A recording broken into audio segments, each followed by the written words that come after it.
قیامت کے دن سب لوگ اللہ کے سامنے کھڑے ہوں گے تو غریب پیروکار بڑے بن بیٹھنے والوں سے کہیں گے کہ ہم تو تمہارے پیرو تھے، کیا تم اللہ کا کچھ عذاب ہم پر سے دفع کر سکتے ہو؟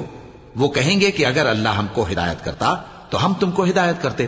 اب ہم گھبراہٹ ظاہر کریں یا صبر کریں ہمارے حق میں برابر ہے، کوئی جگہ رہائی کی ہمارے لیے نہیں ہے۔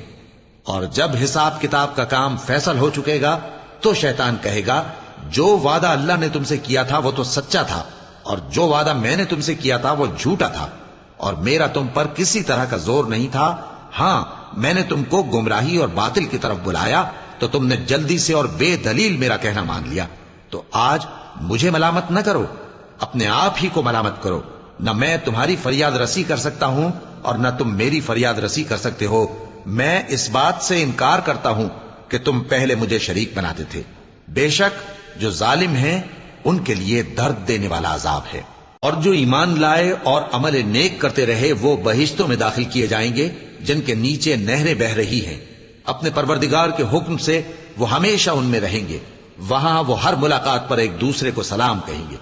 کیا تم نے نہیں دیکھا کہ اللہ نے کلمہ طیبہ کی کیسی مثال بیان فرمائی ہے؟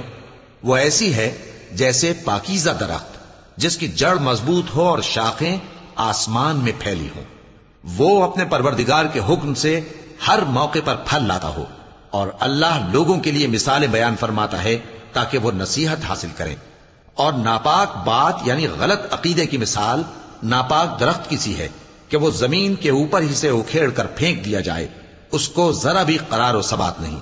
اللہ مومنوں کے دلوں کو صحیح اور پکی بات سے دنیا کی زندگی میں بھی مضبوط رکھتا ہے اور آخرت میں بھی رکھے گا۔ اور اللہ بے انصافوں کو گمراہ کر دیتا ہے، اور اللہ جو چاہتا ہے کرتا ہے۔